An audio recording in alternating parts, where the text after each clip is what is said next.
Supreme court ने गुरुवार को एनसीएलएटी के उस आदेश के खिलाफ जालान कालरॉक कंसोर्टियम की याचिका खारिज कर दी, जिसमें माल्टा स्थित विमानन कंपनी को जेट एयरवेज के 3 विमान बेचने की अनुमति दी गई थी।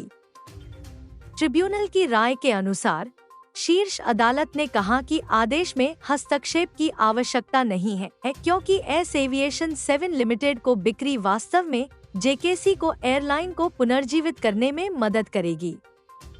दिसंबर में राष्ट्रीय कंपनी कानून अपीलीय न्यायाधिकरण ने जेट एयरवेज के सफल समाधान आवेदक जेकेसी की अपील को खारिज कर दिया और 3 विमानों की बिक्री की अनुमति दी।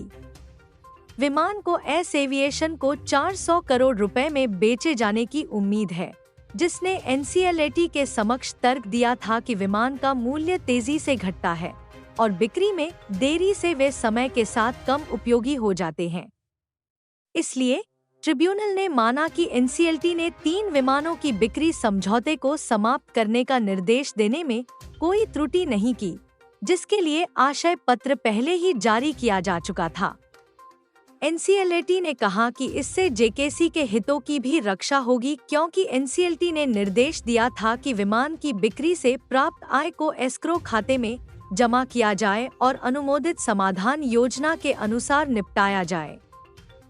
जेट एयरवेज के ऋणदाताओं और जेकेसी के बीच विवादों के कारण नवंबर 2022 में विमान की बिक्री रोक दी गई थी। पिछले अक्टूबर में एनसीएलटी ने एस एविएशन को विमान बेचने की अनुमति दी थी। यह निर्णय एस एविएशन